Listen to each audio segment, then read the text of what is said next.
stop, like, because it's one of those kind of like ones to stop it from falling over. Shoe? So yeah, it like balances the mic out. We're really professional on the podcast. Okay, are we rolling? Are we ready? Ready Cool. to rock and roll? I'm gonna do my intro now. Okay. So are That's you ready? fine. Are you ready? Yeah. So basically what's going to happen is I'm going to talk and you're just going to be awkwardly sitting here while I talk about you. Is that okay? I'll be judging silently Yeah, from the side. Okay. perfect. So hello everybody and welcome back to my podcast, Esme's Country Life. Today we have a special guest. We have Kate Lewis, that you might know better as Blob or Blob the Cob as her username on social media. Hello. So yes, I was just saying in the intro, I'm going to awkwardly talk about her now. So you guys, if you don't know who she is, can find out more. Also, just realised you are the first person that we've had on the podcast actually in the studio I've come for an all the way interview. to the studio. Yeah, all the way from Yorkshire. Yeah. So thank you for coming. Apart from actually my brother, he's been interviewed on the podcast, but okay. like Second's fine. He kind of, Second's fine. yeah, he lives here, so that doesn't really count. So you're the first non-Higgs. So Hey, welcome. Thank you very much. So yeah, if you don't know who Kate is, she is one of the, I was gonna say OG or like original kind of equestrian content creators from back in the day, so far back that I actually watched her YouTube videos and was a fan. I was a fan of her before I made my own content. So we're proper dinosaurs here sitting on this sofa, it feels like.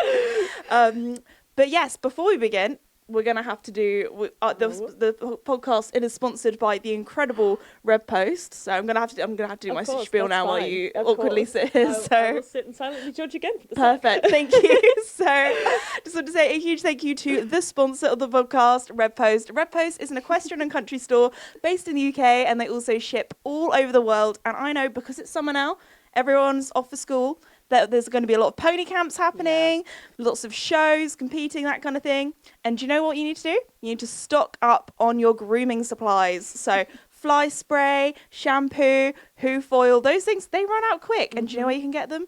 Red Post Equestrian. So be sure to go and check it out at redpostequestrian.co.uk. Anyway, let's get into today's podcast episode. So first off, Kate, let's just talk about how you got into horses, your kind of riding journey. We're going to go straight from the beginning. All from the beginning. So I was like 3 when I got into horses, but I didn't stay in horses for long because the local riding school I went to was not the best. So I was riding around one day. I loved horses. I was obsessed. And the pony then got down and tried to roll on me. Oh my gosh. And my mum had a breakdown and thought I was going to die. So she like jumped the barrier into the arena, and the instructor wasn't even looking. She was on her phone facing the other way. So yeah, it was a whole thing. And then my mum was like, you can't ride anymore, that's it.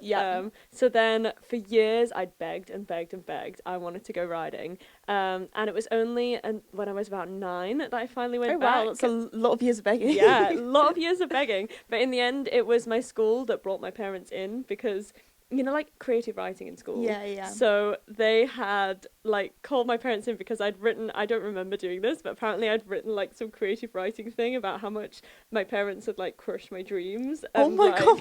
How I wasn't allowed to do the thing that I loved the most, so that my life sucked and stuff. And they were like, I really think that you should let your daughter do stuff thing. with horses. Yeah. So that was when I went back. Well, I also started in a riding school, but I was very, very lucky that the local riding school that I went to was excellent. So that's good. We've got some bad and some good, some bad and good. But that's with everything. There's bad and good and everything. But exactly. Anyway, continue. Tell me what happened next. So you got into horses. Yeah. Then I got Dreamer. Oh my gosh. You know Dreamer. Yes. You've ridden Dreamer. So I got him when I was 11. So I was when I got Dreamer. Before I went to try him, I still didn't know how to tack up a horse. Oh my gosh. Yeah, and I genuinely thought that the people I was going to like try him with were gonna make me. It was gonna be like an exam. Oh my goodness. Because I'd never tried a horse before. Yeah. So I thought that like I was gonna get there and they were gonna be like, well, you can ride him, but if you can't tack him up, you can't have him. So I was like frantically trying to learn how to put a bridle on the day before we went to try him. So like Googling. Literally. See, you could now go on YouTube, watch my how to tack up a horse videos. Yeah. That's self-promo. But like, it was crazy. And I remember like him like almost like he was just fast cantering down one side of the arena, but it felt so freeing after riding a riding school horse. Yeah, like, the fact a horse was like moving, so like, different. Like, and they were like, you don't have to go so fast. I was like, I do. Yeah. That's when the monster was created. The speed. Yeah, the speed diva. That from that day forward, it was no going back. Yeah.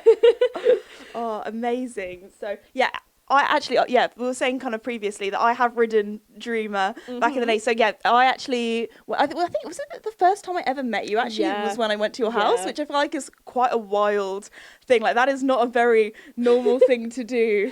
But like we've been chatting online for so many years. If you couldn't tell, we get along very well. But exactly. so yeah, I came up to your house back in 2020. It was in that kind of like summer where we were like social distancing, but we're allowed to kind of like be outside together. Yeah, we're just like awkwardly like 6 feet apart. Yeah, like this is the first time we've been close. Yeah, I mean like there's been a few times at like horse shows I think where we've like bumped into each other. We've hugged, but like properly before, like having a day together where we aren't 2 meters apart. Yeah, so. Yeah.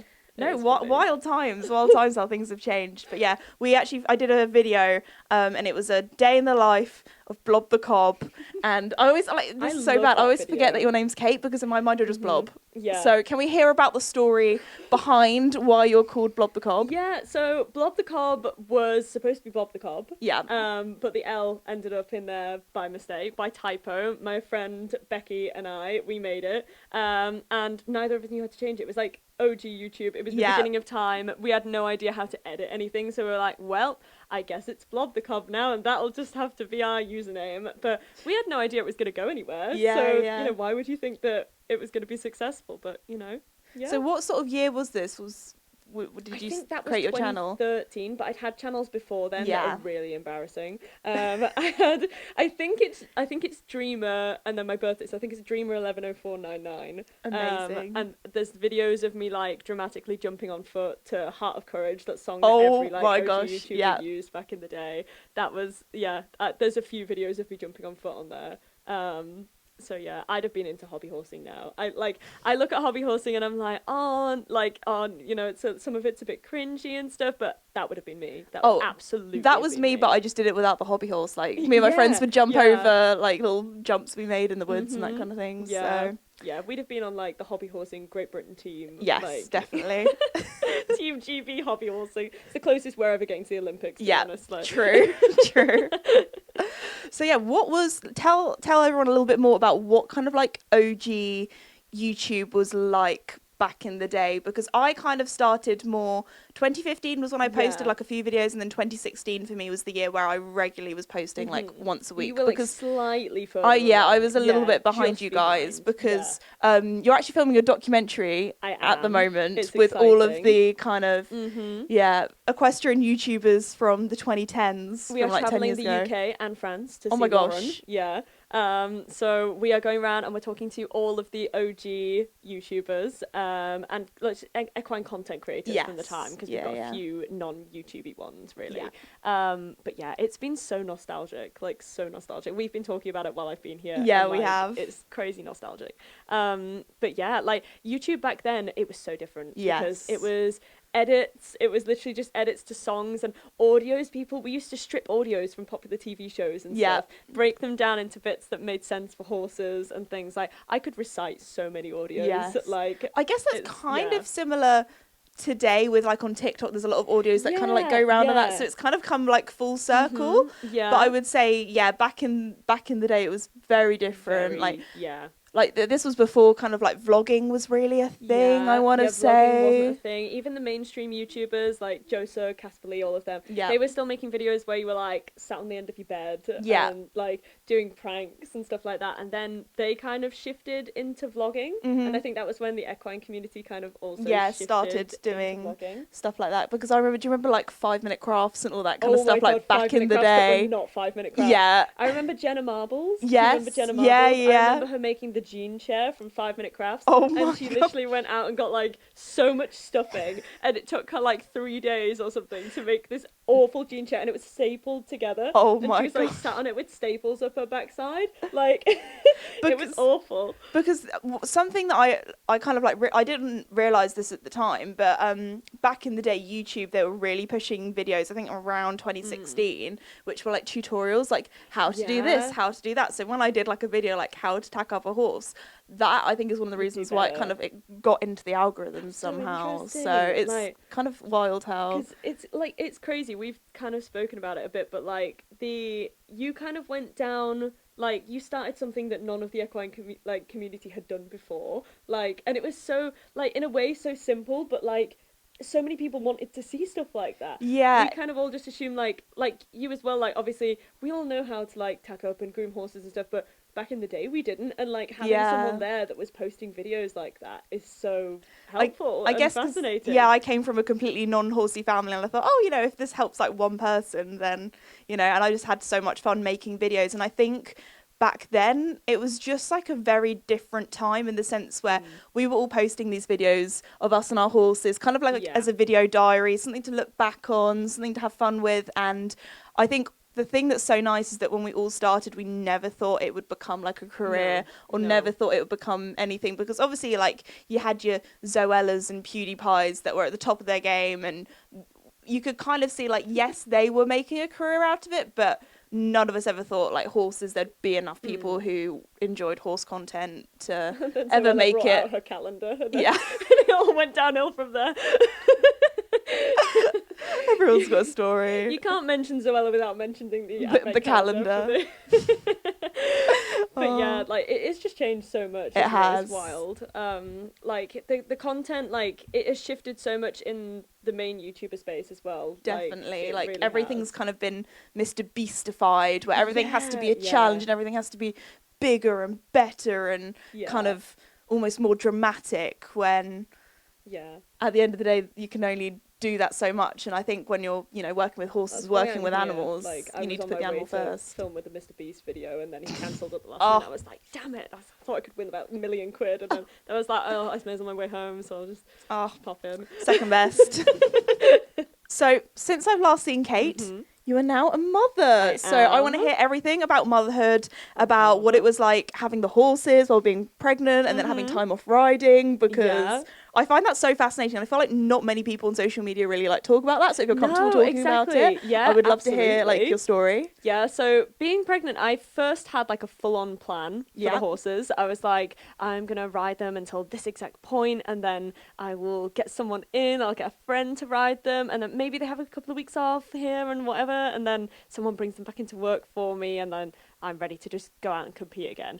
It was not like that at all. Like, just not by like on purpose, but it just kind of fell into the because my son has a heart condition. I found out about that around halfway through my pregnancy. So around then, I was kind of too scared to ride then, because it was like it sounds silly because like, I mean, you have medical experience in your family, so you probably know, but I thought like, oh, if I get my heart rate up riding, will that affect his heart rate, and like, will that affect things for him? Like, is his heart, like, has he got a problem where it like will affect him as he's growing and stuff like that? So I was too paranoid to ride then. But like the horses, they just, I think so many people become like hyper fixated on the horses have to be in work, they have to be doing this, that, and the other, they have to be fit, or like they're somehow failing them if they're not in work and stuff. But horses have been living for hundreds of thousands of years, just like on hills and in fields and things. Like, they are quite happy to be left for like 9 months in a field not doing anything, and to be honest, the break does them a lot of good. I was gonna say, I always find I like to give my horses a bit of a winter break, and I find they come back so much better, and at the end of the day they're not machines. They need to have their time of just being a horse and chilling. Absolutely. So I think that's really lovely to hear and really refreshing to hear as well. So I did ride a couple of times in later pregnancy. I rode Neen a couple of times because I so his dad's just laughing behind the camera. Nero is trustworthy. He's trustworthy. But yeah, I also, the dumbest thing I did was I got on Minnie, who is my like super safe, she was a riding school pony, and she was down, we've like rejigged the fields this year, which you'll see next time you're at mine, but like we had like a track going around the outside, and Minnie had managed to go like through a gap in the fence and then all the way around the track, and it was like middle of winter. I was about 7.5, 8 months pregnant at this point. I was 33 weeks. That was what I was. And she needed help finding her way back to where I'd put all the hay and everything. So I walked across and I was like, "Oh, Minnie, are you gonna give Mum a lift?" And I jumped on from the fence, and Minnie, who never like moved, she's like a slug, literally turned the corner onto the track and went pff, and I was like, oh no, this is bad. And I was like hanging on for dear life, and she's like skidding around, and I jumped off and I was like, yep, no, that's it, I'm done. It's like, I was lucky to survive this, that's fine. But yeah, your balance, like my balance wasn't too bad when I was riding when I was pregnant, but you definitely notice you're a little bit more like your core isn't quite as there. So like you have to consider that with your balance as well. Like I never got on any of the youngsters. Like Minnie was supposed to be safe. She's not. But yeah, like it was you had to be careful. Like so like I think if I was to go through pregnancy again, I probably just I'd ride probably for the first trimester like I did last time, but then I'd probably just leave it, or like just stick to like a very safe happy hacker type like Nero. But yeah, and then like getting the horses back into work after was easy as anything. Really? So I really overthought that part of it. But yeah, like, and now being pregnant with the horses, my horses lived out 24/7. Yes, so that makes was easier. So much easier. And I have a couple of like part-time members of staff who just pop in for a couple of hours here and there, like a couple of days a week. So that was helpful as well in the winter. And we literally just started, like, we were handballing the hay to start with out in the field, and then we got to a point where we were like, this is hard. Like, my dad has like a really arthritic knee. He's waiting for a knee replacement. So like he'd been helping me, and he was like, oh, I can't do it anymore. And I was like, I can do it. Like 9 months pregnant, I like waddled out into the field with loads of hay. And I've got like my herd of 6 who were like, we want hay, and they're like trying to bull me over. Skippy did knock me over once. He felt awful as well. Like he was literally looking at, like he spun, because Harriet is the leader of that herd, and you know Harry. She's Harry, let's just put it that way. And she like went for him. And so he just moved out of the way and didn't see me, and just like kind of just knocked me over. Oh, and I just landed in like a pile of hay, and he just looked at me like, oh my God, Mum, I'm so sorry. Like he was so upset, bless him. Stop landing in the hay. It was fine. Like I knew I was fine. But yeah, that was when we were like, this is getting tough, like mud in the winter as well. Like skidding around I cannot imagine. It was I mean, tough. like, it's hard enough looking after horses in the winter, not pregnant, so being pregnant as well, I cannot imagine. Just the extra icing on the cake. So then we started just literally getting a round bale, unwrapping everything off it, and then just driving it out the tractor in the field and putting like 3 round bales out in the field. So it was like 2 horses per bale, and they were all happy as Larry. So yeah, that's kind of, and we've just continued doing that now because it's so easy and it works so well, and like, you know, low maintenance, brilliant, really handy. And the horses living out now is also great, like now that I have my baby, because like on a morning, I think horses can become a bit too reliant on like a specific routine. Like if you're not there at a certain time, they're like, oh my God, where are they? That is literally Joey. Yeah.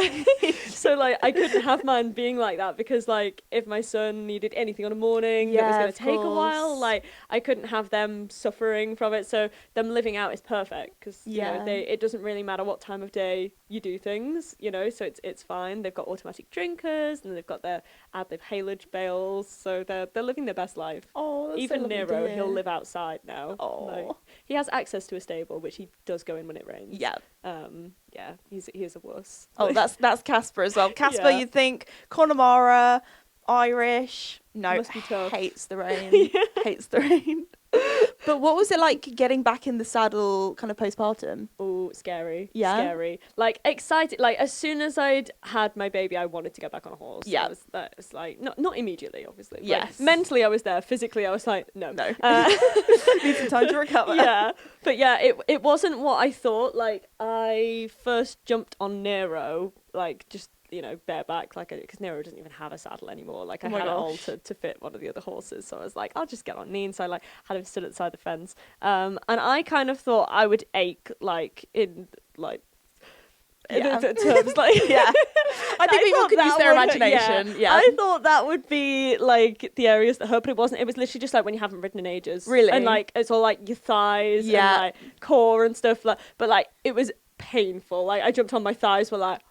Like, but like I was like, I should have stretched before I did this. I mean, like you were doing basically bareback, no stirrups. Like no stirrup work just for me. Like the next day, I'm like, oh, I can feel it. So, but it came back quickly though. Within, I think like day 4 of me getting on. Wait, only Nero... days? I thought you were gonna say like, oh yeah, like, no, day 4, I was in the arena. Nero was like launch booking around. I got videos of you like just like oh my launch booking gosh, around with Neen, because I was determined. Like I got very in my head about it of like, oh my god, what if I'm not gonna be the same person that I was before I had a baby? I was like almost trying to prove to myself that I could do it. So maybe I pushed myself a bit quick, but I just wanted to get back to my full strength as quick as possible. And you still have like that muscle kind of memory. Yeah, you still have excess weight on as well after pregnancy and things. So like I felt different in my body. Like my balance was still different. Like first time I rode Harriet, I remember posting on Instagram and I was like, oh, I look terrible in these videos. I look back at the videos and I'm like, it honestly wasn't that bad. But I felt so out of balance and so uncoordinated and like I didn't know what I was doing at all.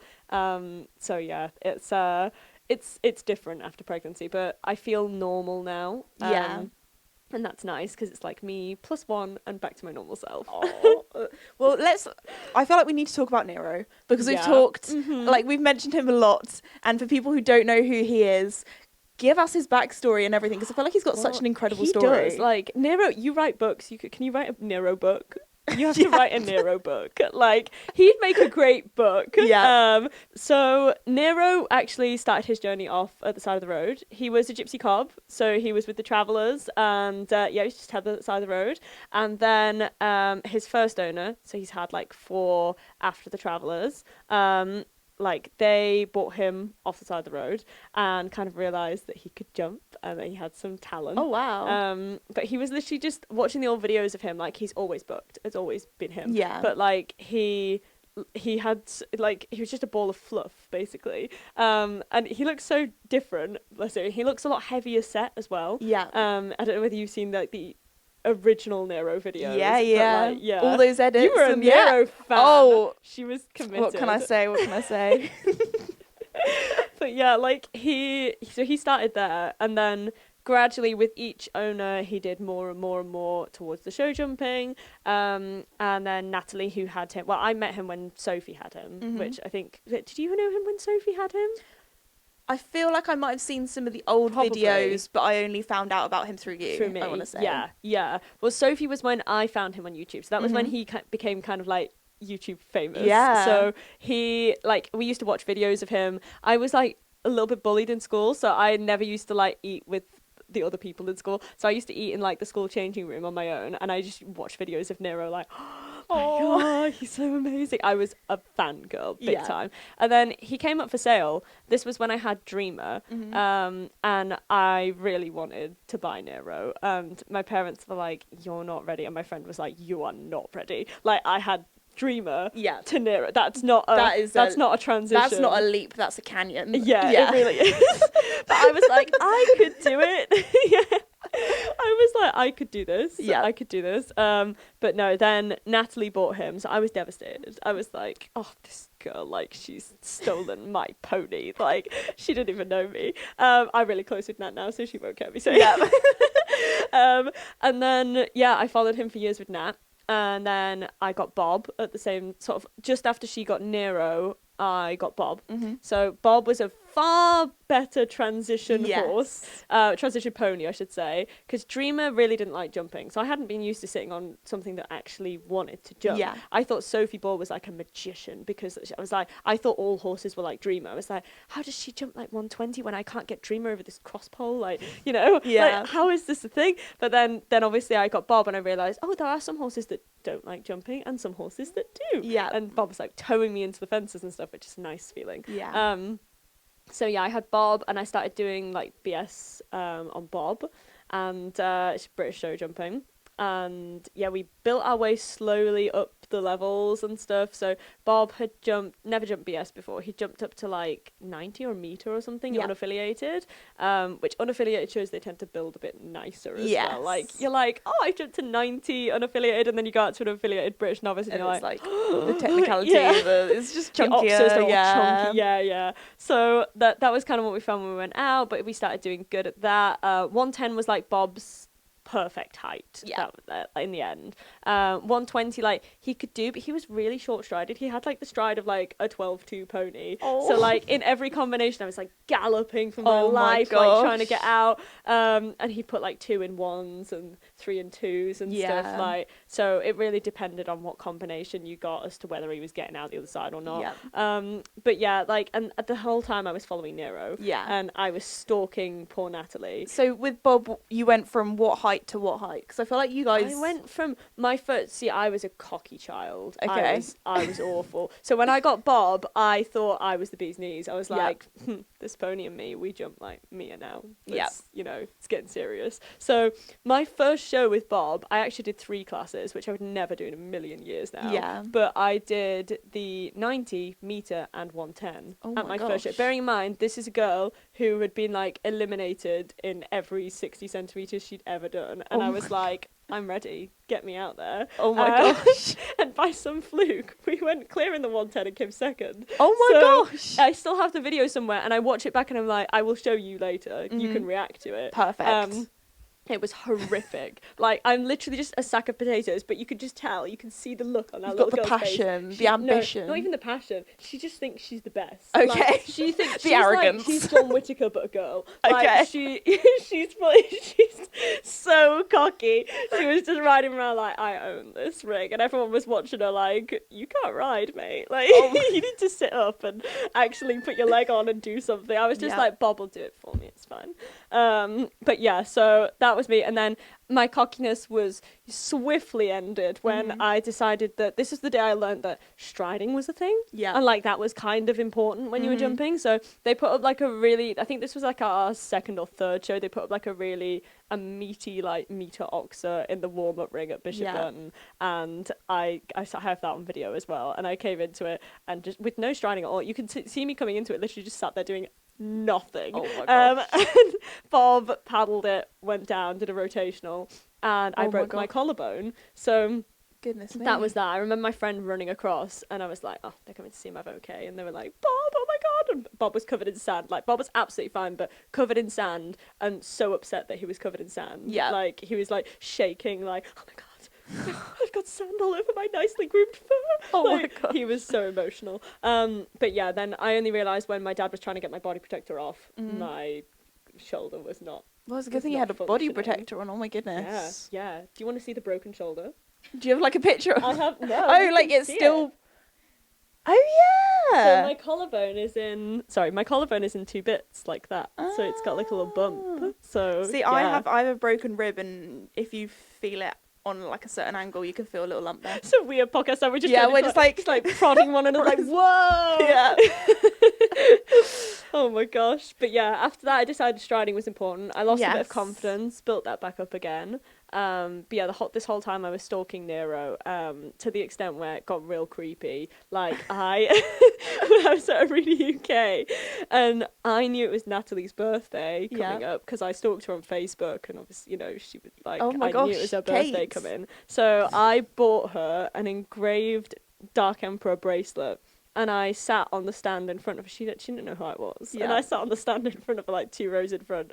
And she had a crazy dog with her, which promptly jumped off the side of the stands and tried to hang itself off the side. And she had to, like, reel it back in. And I was there like, oh, I have to choose the right moment for this. And I just kind of turned around and went, excuse me. And then just, like, handed her this bracelet. And then just turned around, like... So you were a random child. Yeah, I was a full random child that got this bracelet, gifted this really meaningful gift, and then with left. Somebody's horse's show name on, and just gave it. Yeah. And this is early days of the internet, so we're friends now. This is weird, isn't it? Yeah. Like, you know, and like we used to walk around the showground, and like my dad, me and my friend Carrie, we were obsessed with that, both of us, because we both loved Nero. So we'd walk around the showground, and my dad would be like just behind us, and we'd be like, oh my God. And Dad would be like, I'm going to go say hi to her for you. We'd be like, oh my God, no, can't do that, no. Like, she was like a full-on celebrity to us. Poor Nat was just Nat. So like how many subscribers did you have on YouTube when you were watching her then? Like, what sort of numbers are we talking? I couple of thousand at this point. And then I gradually, my follower base with Bob got to, I think, just under 10K. That was like the Bob era. Yeah. Then obviously Nero came. I remember very vividly, I was sat on the wall. Have you ever been to Wales? Like Cricklands? No. Oh my God. The David Broome Centre. So they have like a wall in front of their offices where it like overlooks all the arenas. So you like, everyone just perches on there. And Nat had her like little group of, obviously looking back, they were probably just people who were obsessed with Nero as well. Who were just like, oh my God, I'm going to be friends with this kid. So I was like perched with my friend Carrie at the edge of this group. And we were like taking selfies with ourselves, like, you know, just being like, oh my God, we're in the group. Like, we weren't in the group. We were literally just hanging out at the side. And then everyone just randomly went, everyone just want drinks and like ice cream and stuff. So everyone just got up and left, apart from me and Nat. It was just me and Nat left. And I didn't know she knew who I was. And she got speaking about like Bob and stuff. And like, she obviously started following. She probably got the bracelet and was like, oh my God, I'm gonna have to see who this girl is. Like, this is weird. Like, just check everything's good here. But yeah, we were sat there. And she was having to sell Nero. This was in 2014. So this was the year he was being ridden by another girl. He was for sale though, actively. And I remember saying to her like, "Oh, you rode him so well. Like I couldn't ride him." She was like, "No, I think you'd be good on Nero." I bet and, for you then that was like the biggest compliment. Yeah. Oh my God, yeah. And like 2 months later, and they're trying Nero. Oh my gosh, and it's insane. That is wild that you've gone from watching somebody on YouTube to then buying their horse. It's crazy. Yeah, it is crazy. Like he was the ultimate, like the dream. Yeah. So like I went to try him and I was so nervous because they turned down quite a few people to buy Nero. And I thought like, oh my God, if I fall off, I'm done. Like I'm gonna be cut from this. Like there's no way they're ever gonna let us have him. And I was so happy. The first few books he threw, when I realized I could sit them and it was okay. I was like, I'm golden. Like, and it just felt, Nero is the only horse I've ever tried. I've got 26, so I've tried a lot of horses. But Nero is the only one I've ever tried where it was like love at first sight, but riding, like, you know, like I felt right on Nero. Like it felt like not that we clicked as in like we were perfect immediately. No one is, but like it just felt meant you had to that feeling. be. Yes. Yeah, like maybe that was just, maybe I subconsciously already kind of knew how to ride him from watching him for so many years. That's true. Like I literally when I say religiously, I watched like 100 videos of him a day. It was insane. But yeah, like all my other horses, I sort of obviously liked them when I was trying them, as I would have bought them, but like it was more of a feeling of like, this has potential, this partnership, than like we are the partnership sort of thing. Yeah, got it. So what height did you end up, like what was the highest that you ended up competing? Because you did loads together. Yeah, we did a lot. Very successful. So we did in our pony years, with the winter JAs, they were like the big top JA classes in the winter, and then we did the summer JA was the pony show jumpers. They were the Hoys qualifiers. So it was like British Masters qualifiers in the winter and then Hoys qualifiers in the summer. Wow. So the British Masters ones started smaller, but they were 3 rounds, so they ended bigger. Yeah. So they started 130 first round, and then it was like 135, like, and then it was sort of like somewhere between 140, 145, 150 in the last round. Yeah, no, you won't be catching me doing that. They can go up in like 5 or 10 centimetre increments. My God. So like it could be up to 150. Yeah. And yeah, we realised then doing those winter classes, that was when we realised that Nero had a problem with trebles then. Because the last treble he jumped before in one of the big classes with the girl that was riding him in 2014, he'd had pinch boots on. So which Nero did not need. No. So he was jumping, like, I'll find this video for you somewhere as well, because I have that on video too. He was jumping like insane. It's like something like an AI. If you posted it now, you'd be like, this is being that's AI. Yeah, literally, it was crazy. He was like coming down vertically over everything. Like, so he got to the treble combination, and there was no way he was going to get out of it. Yeah. So he got eliminated in the treble, but it really obviously knocked him. But no one had realised because he didn't have a treble since. Yeah. And then my first winter JA, the treble, it was usually near the end was the treble. It was either the last fence or a couple off the last. Yeah. And so I was clear and I was like, oh, nailing my first winter JA. Again, cocky Kate was coming back out. Yeah. She'd recovered from her broken She's made a return. She needed to be humbled. Yeah. So Nero promptly did that. He humbled me, got to the last fence, got eliminated, the combination. He'd like jump in at the first element and then didn't like exactly what he'd done when he had the pinch boots on. Like he couldn't get out over the next two. So we had a problem then. And every single winter JA we did, the combi. That was it. Like, and we were training at home. I was losing all hope. That's why if you watch my Arena UK one when we finally got round, you can hear people as we go to the combination. They're like, come on, and they're like clicking me through it and stuff. And they're like, yes, and she gets out the other side. So yeah, the first one we actually got through, we won. So we went all 3 rounds, and it was me and Charlie Dawson in the last round, and classic Kate, not like ADHD, not paying any attention. I didn't watch Charlie, so I thought the commentator hated me because Charlie had, like, so the 3rd round, obviously you jump off.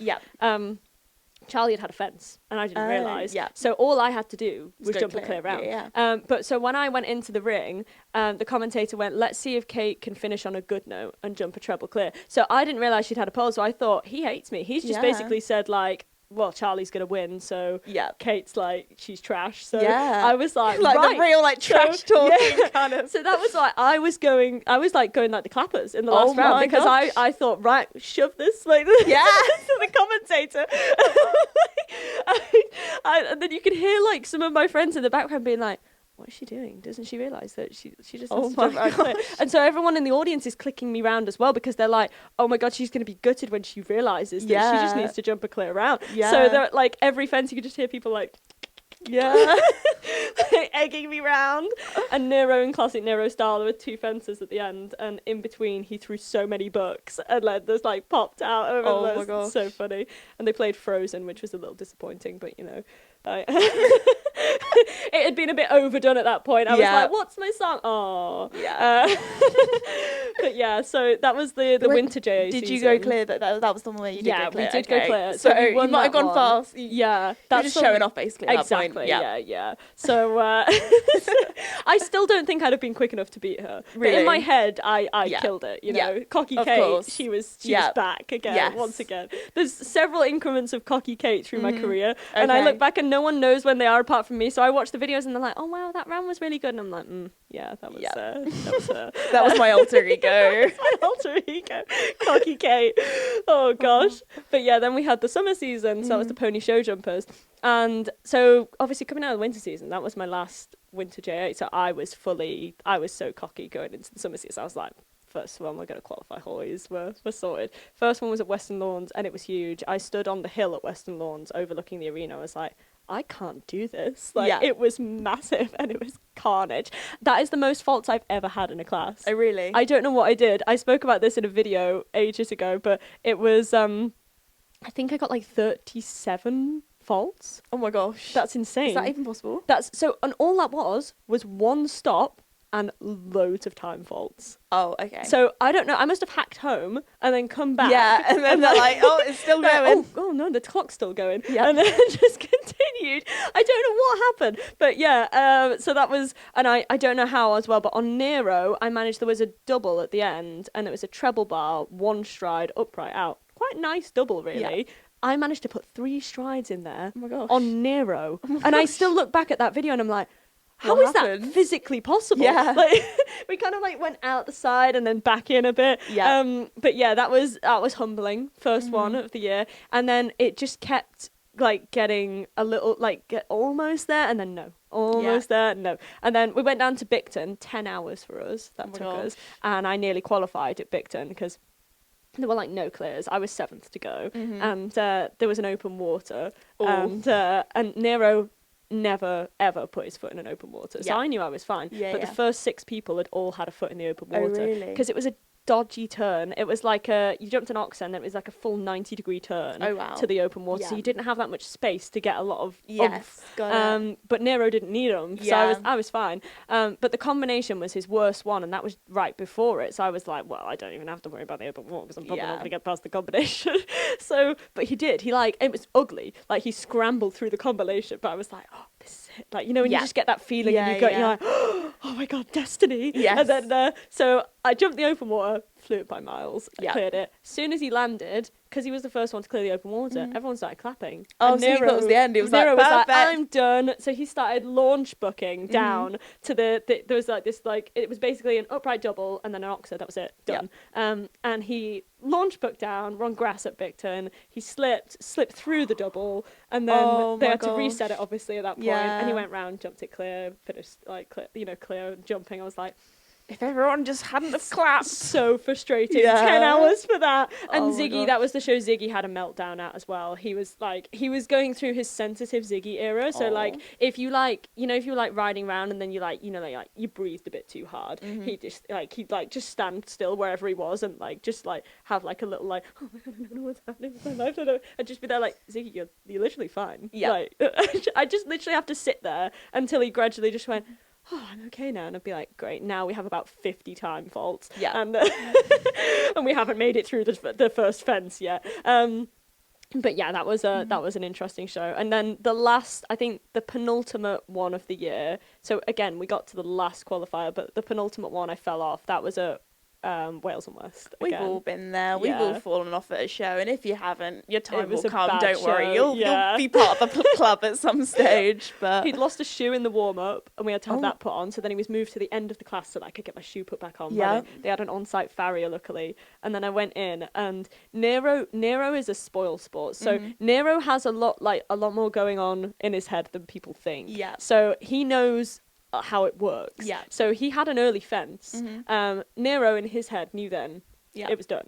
He won't qualify. So I'm there trying to have a nice round. But Nero, once he's had a fence, he's not the same to ride. He gives up. Yeah. He's like, whatever. And you're like, come on, Neem, we're you at still fence need 5. Yeah. Can we keep going? And he's like, what's the point? Yeah. So I get to the last few fences and turn the corner. It's just this normal rustic oxer. Got a perfect shot to it. And you know when you get a perfect shot and you're fully relaxed, this is gonna be lovely. Nero just went, nah, and just decked me on. Oh my gosh. I was just laid on the top of a pile, looked like a rag doll. Yeah. And yeah, so that was my penultimate one. It was throwing it down with rain as well. Yeah. It was one of those in the films that moment where the main character's fully given up. Yes. She's ready to go home. Yeah. So I got to Scotland was where I ended up qualifying. Last qualifier, my friend Charlie had come across from Switzerland. We'd also met online. Yeah. And she'd come across. She was taking photos of us and stuff. First day, the whole summer, he hadn't had a problem with the combinations like he had in the winter. Yeah. The warm-up day, which is the day before the qualifier, lovely combination. He stopped, and I was like, right, well, we may as well just pack up and go home then. I had that was my mental breakdown. Yeah. I cried. It went sadness, anger, misery. Yeah. It was bad. Again, throwing it down with rain. It was already a bad start because we'd broken down on the way. Oh my so we didn't get gosh. there till 2 a.m. and there was no one there. So we had to just kind of find 2 empty stables, which were both at opposite ends of the showground. Oh so my it was gosh. because we had Ziggy as well, obviously. So it was, from the beginning, it was a terrible show. Yeah. And See, I feel like my dad is sitting here now being like, I'm so glad that He's Esme so did pleased. not really do that much competing. Because I grew up in a family where I would go and do a show jumping round, and my family would say to me, "Can you knock a pole so we don't have to stay for the jump off?" Oh my god, that was you. Yeah. That was so you. the I had friends stark like that. contrast Yeah. between the two of us. Whereas my dad was like, when I had a youngster at a show, it'd be their first show, and I'd go around and be like, "Why aren't you going against the clock?" And I'd be like, "Because she's 4." My dad was like, "I want to get some prize money." At a local Port Royal, you get if you get for rosette, you can trade it in for a cup of tea. Oh my so that was gosh. kind of what you wanted. You So just wanted a cup of tea. yeah, it was you're not going to place and get a rosette if you're not going against the clock. Right. But yeah, Scotland was where we in the end qualified. My dad wasn't there for my first round because he was taking my friend back to the train station. She was supposed to be going that day anyway, but I think she was pleased to leave because I've been such an absolute nightmare. Yeah. So I was it was like Britney Spears 2007 shaves her hair kind of that was my mindset. If I'd had a raise, I'd have shaved my hair. That would be transformation. And yes, I went clear in the first round. And then my dad got there for the jump off, and I was first of 4 to go in the jump off with only 3 qualifying spaces. So it was awful. And I had no idea where I was going. My jump off is so weird in that because my friend Anya literally just recited the fences to me just before I went in. So I had no idea what routes to take. All I knew was that I had to set the standard. Yeah. So I was like, I'll just do every turn, even though even the course designer after was like, that wasn't supposed to be a turn. Oh. I came in front of the open water, which I didn't realise. You were cutting corners that weren't there. Yeah, it was bad. But I'd cut all of the corners. So the next girl that went in, she had a pole. which was my dad. Embarrassing. I Oh, disowned immediately. Yeah, because this did he girl, cheer when he was she- like yes, and he was right next to her mum. Oh my And I gosh, looked that at is him and foul. I was like, that's awful. Like, it was awful. So so she did that, and this one was just like.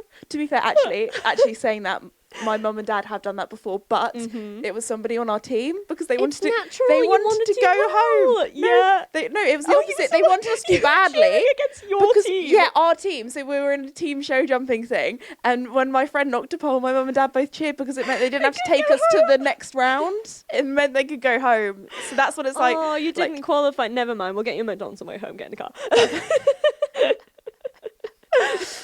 So sorry, I'll let you continue your story. I keep butting in. Yeah, the third girl came in. She was like steady, clear but steady away. So like she was nowhere near me. And then Flo Norris, who we were talking about earlier, because you and my friend Sophie are massive Lando Norris we're fans. big F1 girlies, so we have bonded over that this weekend. Yeah, I was like, I know Flo. That's my only claim to love to the fame. So yeah, basically me and Sophie, who's been doing some filming with Kate, we've just become like best friends. We've got so much in common. It started off, I came like, oh, me and Esme are friends, and I'm like, oh my god, I'm third wheeling. Yeah, you're third wheeling us now, so it's been brilliant. Anyway, sorry. Yeah, continue the story. Yeah, so she went in and she didn't do the same turns, but she was quick, and I was like, oh, I'm second here, like that's fine. I'm off the hoys, it's cool. And then I always remember the commentator, like she went through the finish time and he was like, it's quick, but it's not quick enough, and I was like, what? And like my dad was ringing my mum, they were like crying on the phone and stuff, because it was like my childhood dream to go to Hoys.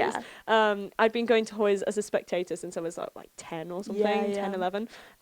So yeah, to qualify at 16 and then like to go in that class was like the biggest of the pony classes, so it was like cool. But yeah, Hoys was scary. Like that was intimidating. I can't even imagine. It was the silence. Just the silence in the ring. And all I could hear was Nero making like I could hear myself, because when Nero, like you could feel when he's gonna book in the ring. So like I used to make monkey noises at him to make him stop booking. So all I could hear was myself just going like as he going around corners and stuff, like because he's like trying to book. But poor Nero, like he didn't know what to do because I was just hanging off him the entire round. Like Nero, if that had been a local show, he would not have jumped around it. But Nero really thrives in the atmosphere. So he went in and he was like, oh, why did I get stuck with this girl? God, like I could have won this. But yeah, like I was surprisingly happy with Hoys though. I had like 4 down, I think, because I was just literally hanging off his face the entire time. But it's just the nerves at that age. Like I cannot imagine. I guess a lot of those kids, what I didn't really think at the time was a lot of the kids I was up against had been going since they were like 10 years old. It was like, just like, another Hoys to the it was collection. Another show every year. Like whereas to me that was like the one, and like you get a warm up on the morning at like 3 a.m, but not jumps. Like just a trot around in the ring kind of thing, which Nero didn't really need anyway, because he wasn't going to be bothered by the atmosphere. So whereas like, oh my god, if I took like Harriet there now, I'd be spending like 6 hours. I'd have to go in at like the night before, and like they'd close the final class and I'd be like, right, I'm coming in, I'll be here all night, thanks guys. Because so much of horse riding is mental. Like if you are not in the correct headspace, a horse can really pick up on that. Like that's if you're like a tiny bit nervous, they're like, oh, what's happening? It's the end of the world. Because then you try and compensate as well, but then you can overcompensate. So then they're like, why is she riding me too like hard now? Like, you know, and so that was Nero's journey, and then I decided to register him as a horse. We took him up onto horses with us, because we debated. My dad he's a mug, really. Like my dad was like, we'll buy Nero, because Nero was by like a million light years the most expensive horse we've ever purchased. We bought Nero and everyone was like, oh, they are filthy rich, like, and they're like, all my other horses like a couple of grand, and then there's Nero. But yeah, like, so Nero I think was a house mortgage. Oh my god. To buy Nero, and then Dad was like, it's fine. Like Mum had pitched it to him. She was like, it's fine, because at the end of the year we'll sell him. And that because she'll be off ponies. And then we'll just put the money back, and it'll be like she's had all the memories, and financially nothing ever happened. So literally got to the end of the year and we were like, Nero, and my mum and me were like, do we like, because a thing that a lot of people still do now is like have own ponies and then other people ride them for them and stuff, so we toyed with that idea, and like throughout the year we'd had crazy offers for Nero. I remember as a 16-year-old girl I had a man come across to me at Arena UK with a checkbook. and just say, write what you want on it. We'll have him at the end of the year. Oh and I was my like, gosh. no, he's not for sale. Sorry. Yeah. Imagine how intimidating that is at 16 Yeah. years old. Oh my dad would gosh. have probably been like, give me the checkbook. Yeah. He was there. But yeah, like it was. So we got to the end of the year, and my dad literally, we were just sat. It was like a 5-minute conversation. We were just sat there, and we were like, what do we do? And Dad was like, we could just keep him. And we were like, okay, done. Yeah. So, because he thrived on horses because his stride is so big. Sorry, I don't know if you heard that. That is our donkey, Toby. Is that Toby? That's Toby. He can't. I keep commenting on how he weird has his brain is. The mics probably don't pick up on it because they're very good because they only pick up our voices. But yeah, he doesn't have his bray. He can't bray properly like a normal donkey. So he just cute. he sounds not quite right. So it's very really sweet. So like, when did you come across Nero? I want to say it was. I think when the year when you first had him and started posting him on YouTube and things, I think it was 2015. Around 2015, because I'd watched like a bit of equestrian YouTube and things for like a few years before that, but I'd say definitely through you. Yeah. So oh my gosh, I just remember watching those videos and be like, I didn't know horses could jump that big. Yeah. Like I'd been to like crazy. Olympia That's or like the me. London International Horse Show back in the day, but I was like, I didn't know horses that small could jump that big. That was my biggest disappointment on ponies. Was not going to London. For the 1 year, they removed it that year. Really? The following year it was back. So they have a my gosh. 148 class, and basically if you've just jumped at the big 148 shows, you get invited in to do that. So we would have been able to go to Olympia and compete at Olympia, which would have been amazing.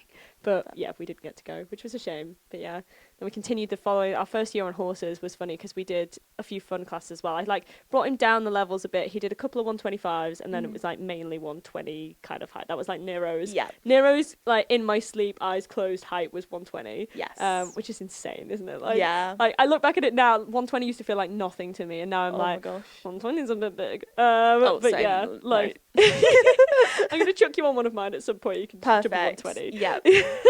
Chase me Charlie on like to be Harry fair, or it something. is like a lot of it is down to the horse because I was very lucky to ride a Grand Prix horse, Dougie, who's owned by the Breens, and I did a grid on him, and they just put the last jump up and up and up, and I was probably doing like 120, 130, and it just felt easy. It is like effortless when you've got the right horse. Yeah, definitely. Like I think a lot of people there's like online, obviously there's a lot of like either jealousy, envy, like a lot of like hate online and stuff. You get a lot of people that, you know, they'll make fun of people who have horses that are jumping at that level and stuff. They're like, oh, they're push button horses and stuff. And I think often they can be push button, but it's the definition of push button. You still have to know what buttons to press. That's true. So you can't still put anyone on these horses and they like jump them round things. You still have to have the skill and knowledge to be able to ride them. So like I look at, you know, there's a lot of like, I mean, you look at a lot of the pro horses and stuff. You could put me on any of those horses and I'd be able to ride them to an extent. Yes. Like, you know,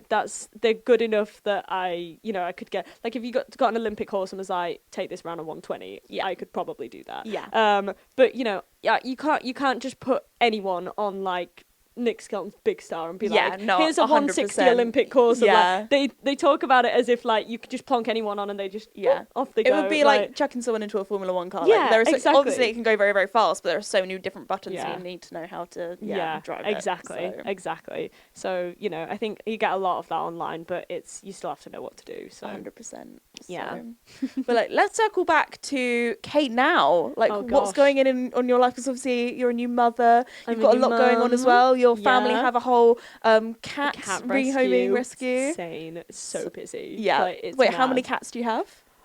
So it's somewhere around 340. Oh my gosh. So if anybody needs a cat, message Kate because she's got a lot of cats. Yeah. Come on up to Yorkshire. We'll deliver them to you. Yeah. Like, I'm trying to convince Esme to have a cat as well. So like your garden lends itself perfectly to my dad says no. Semi-feral. My mum says no You'd because never see it go off into the woods. True, but my mum is like, she feeds all the local animals basically in the whole village and fattens them up. So we have a lot of she fattens them ready up. For the cats. Literally, we have some obese squirrels. Oh my gosh. But no, my mum loves the birds and she's worried that if we got a cat that all the birds would go. Yeah. So. We have some very uncoordinated cats that we could send your way. Okay, perfect. Yeah. If they're not hunters. I have a kitten that's completely blind. She doesn't stand a chance. She ain't catching anything. Oh, perfect. She'll, we'll take that she'll like waddle around your garden. To be fair, my house does have a cat flap. There you go. Perfect. Yeah. Perfect. My dad's shaking his head behind the camera. It's like, no, he's like, no more animals. It's like, end of the podcast. Like, Yeah. Okay. Let's. Yeah. moving on.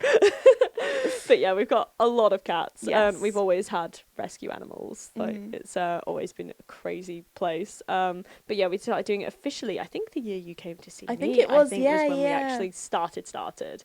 And yeah, like just crazy. I do all of the difficult rescues where like someone has to crawl under a shed or on a roof or between walls or like you know, all of the like, you know, if someone had to like dive underwater and get a cat, that'd be me. You know, I don't know why a cat would be underwater, but you know, some of the phone calls we get, I wouldn't put it past someone like to be like, there's an airtight box underwater or something. Yeah, like, you know, to die like some kind of challenge. Yes. Yeah. I feel like you would thrive on like those. Yeah. Put you in the Mr. Beast games. Perfect. Perfect. Yeah. You Get would me win in the Mr. Beast games. I feel like that's you like summed up. Like you're always up for a challenge. Oh, absolutely. Yeah. Like we were walking down the lane and there was just like a hammock suspended between two trees and I was like, I really want to get in that. We were like, please don't. We're like, Kate, do not trespass onto someone's land and jump in their hammock. I really want to get in the hammock though. But yeah, I'm that type of person like walking down the road. If I saw like a tree that looked climbable, I'd be like, oh yeah, I'll climb that. I would say I'm the same as well. So. Yeah, there you go. We can climb trees together. So yeah, that's something we have in common. Yeah, there you go. Both slightly feral wilderness children growing up. Horse girls. Woo! Well, yesterday we were filming the documentary and you've got Cavalettis up in your arena and we're supposed to be having like a proper like in-depth chat documentary about and we were like, should we go and jump the Cavalettis? Yeah, like, go and jump the little jump that I did. So basically, with Casper now he's older, I don't really jump him anymore, but I'll like put up the smallest little jump and he finds it the most exciting thing. Bless him. Like he's like, I'm back in my show jumping days. They love a good jump. They do. Yeah. Aww. So is there anything that you would like to chat about, promote? Because obviously you're filming the documentary, so we've been filming this week. We've been filming some fun things together. Yeah. So like the documentary, we don't know when it's gonna be out. It's like it's a passion project. Yes. So it's not earning a penny. So we'll just have a GoFundMe along with the documentary. Yeah. Like, pay for its production, please. We need a sponsor. We need Temu. Sponsored by Temu. Temu, just to put into context, Temu reached out to do a brand deal, obviously not doing it, but we have the ongoing joke now that like Temu will sponsor it. Like, I feel like we like just for the funnies we should like bleep out the name of the brand. Oh yeah, just to make it a little bit. That would be great. Yeah, keep them guessing. We can't give them the promotion. We can't for free. That's ridiculous, isn't it? Yeah, of course. We'll bleep out the brand name. Yeah. Anyway. Yes. My dad's like, another job for me to do. Laborious task. Yeah. Gosh. So yeah, you got the documentary. Yeah, the documentary. So you are our first person that we visited. Very honoured. Very honoured. I'm so pleased as well because I do know you and have met you in person, so I'm not as nervous coming to see you. Perfect. But still weirdly, like we were like 5 minutes away and we were like, I'm kind of nervous. Like it's been ages since I've seen Esme. Yeah. Like, literally fine. The second we arrived, it's like, cool. We're the definition of like those friends where you meet up and it's like no time's passed. Yeah. Oh yeah. That's the best friendships though. Definitely, like, 100%. You could not talk for like a year and then be like, oh, hey, what's going on here? Like this feels like do you ever get those from like people that you went to school with where it's like they now do the the pyramid scheme things? Oh my gosh. They don't speak to you for like 10 years and then you get like, hey, do you want to buy some hey stuff? Girl. It's always like, hey girl. Why is it always hey girl at the beginning? It's like, hey girl, I've seen these products like you look so good with this like skin thing. And like, and then you could sell it as well and make some serious book. Like, amazing. Maybe that's the next chapter of my life. No, I'll message you Kate, next year and be like, hey girl. Like, I'll be like, no. Get into cosmetics and stuff. My God. I'm like, oh my word. No, because I haven't really done many. Like I've done things like other professional riders and interviews and that kind of thing. But like when it comes to like other content creators, I don't really do much with other people. I'm your only friend. You are literally my only friend. I kind of. Yeah, sorry, Sophie. Say like girls. No, I think it's because I'm a little bit more of an introvert. I keep kind of like myself to myself. But also I feel like there are some people and they collab just for the clout or just like absolutely. If you couldn't tell. we are Yeah. like two peas in a pod. We I get have along very nothing well. to offer you in terms of like online stuff. Like I was like, Esme's my friend. We're just gonna hang out and have fun. Literally, we had a little sleepover last night in the cottage. Yeah, went out to the local pub for dinner. We've been having a great time. I've reached out to other equine influencers and they're like, they don't respond. And then I reached out to you. I was like, Esme, can I come and see you? And you're like, yeah, sure. I was like, yes. So Esme's always there for me. yeah. It's the fangirl within. Yeah. You know. No, sorry. Yeah, I've been trying to restrain She's it. like, oh my god, Blob the Cob's coming to my house. But is there anything else that you would like to chat about, promote? Because I feel like in the documentary that we were filming, you were like, "Oh wow, let's film all of your saddle pads." I was like, "Thank you to Lemire," and then you're like, "Oh my gosh, look at all your helmets." It's like, "Thank you to Charles Owen." Both also available at Red Post. Go to Red Post. Sorry. Yeah, so the whole time I was did turn in. I think we were just fascinated because we've never been here before. Yeah. But we've seen your setup online. Yes. But then like it's like trying to put the pieces of a map together. So you've seen like the arena, but you don't know where it is on the property. Yeah. So like you arrive and you're like, oh, this is the arena. Like that's not where I expected it to be. And that was like when I went to your house. Yeah, It's like you've got lots of pieces of a puzzle, and it's all just suddenly putting come together. So we were kind of just doing that on film. So Yeah. like we were just walking around and being like, oh my god. This is the stables. And Yeah. like, there's a field shelter I recognise over there. Like it turned into a bit of like a promo thing, but we didn't see your feed room because that was the funniest part of the vlog. The funniest part because I was like, I've had a busy week, guys. You know what it's like. The feed room has been a bit of a dumping ground. We filmed. My dad's like, oh thank God they didn't go in the feed room. It's like because just saying everything is like hygienic. Like all the food is in like this metal feed bin. So like don't worry, it's not like manky disgusting. I'm gonna call that the Blob the Cob room. Because my entire yard looks like that room. Okay, and then basically no, it's far worse. Far worse. It's been that like awkward weather where it's like one day you have to put New Zealand's or like rain rugs on horses. The next the flies are out. So just all of the horses like muddy, boots, everything. We're just like chuck in the feed room. Shut the door. Yeah. Nobody knows. No, what you can't see can't hurt you most of the time. Yes. Yeah. So but we just have a clip of you literally just being like, yeah, so is this the feed room? And you're like, yeah, she just opens the door. And then I just close like, it immediately. Anyway, moving on.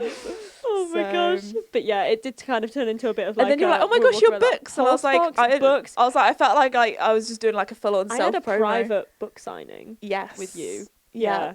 Like, so I've got exclusive double signed books. Double signed books. Yeah. They're signed on 2 pages. So one day, I was saying like one day when I've got no money and I'm just sat on a street corner somewhere, I would just be with your books in front of me, just like, please somebody give me some money for these. Yeah. They're gonna be worth something. They're double signed. Famous author. Amazing.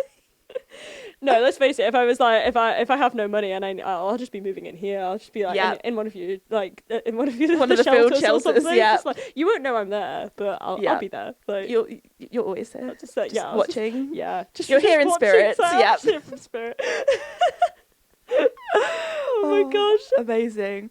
Well. Yeah, last chance for any self-promo. Just the documentary. Go keep your eyes peeled for the documentary. I'm sure we'll all be like sharing it when it comes out anyway. Yeah. Like everyone that's in it. Like we've got some. We could tease like we're going across to Ireland. Yeah. So there's a lot of people in Ireland. There are. Ireland is a big horse country, and there are a lot of cool people out there. There are. That's where most of the equine YouTubers originated. Yeah, from. the OG ones, all from Ireland. Yeah. Nowadays, everyone's in the UK. But actually, when I first started YouTube, I used to watch a lot of Americans. Actually, did you? A lot of American equine YouTubers and Canadian, but so they don't know that many equine. I American feel like YouTubers. that was kind of more I'd say that was 2015 to 2020. Yeah. So it was like the Irish YouTubers were like the next generation where people doing kind of like more vlogs and things. But now, if there are literally like no American, like barely any American content creators. So if you're American horsey, hit me up. Yeah, there you go. Yeah, I want to learn Western. Yes. Oh my gosh. I want to go across and Western riding out there is some horses so much fun. We're gonna go and have our rose yourself off. We're gonna go and have our Yellowstone trip together. Yeah, perfect. Perfect. Yeah. This is the ADHD. Yeah. My dad is gonna have so much fun editing this podcast episode. Like, God. No. I think some things might need to be taken out. There's like a level of unhinged. That I think this podcast wasn't ready for. My podcast fine. I mean, to be fair, the other week I did a whole podcast episode and it had 3 different stories about me having embarrassing stories in public toilets. Oh, wow. So, you know, the bar is low for the podcast. That's all I'm saying. The bar was started here. Yeah. And it's just gradually worked its way down. But you know what? They're the best episodes. There's no They such thing are, as TMI. absolutely. So Exactly. Anyway, Exactly. on that note, I think we're going to wrap it up because if not, me and Kate will literally be sitting here chatting forever. And this podcast episode is probably going to be like the longest one It'll ever. be one of those videos that people put on YouTube, like, you know, when they need to fall asleep, it's like 10 hours long. Yes. It'll be that. Yeah. But you might need to put a sleep timer on this one. Anyway, just want to say a huge thank you to Kate for coming on down. Thank you for having me. And being on the podcast. Yeah. It's been a blast. And also I want to say a huge thank you to Red Post for sponsoring the podcast as well. Go and check them out at redpostequestrian.co.uk. And we will, well, I'll see you next time. Kate won't be here next time, unfortunately. No. She just does have to go back to her son and all of her animals and her 300 cats. Yeah. So anyway, thank you so much for listening. And I'll see you guys next time. Bye.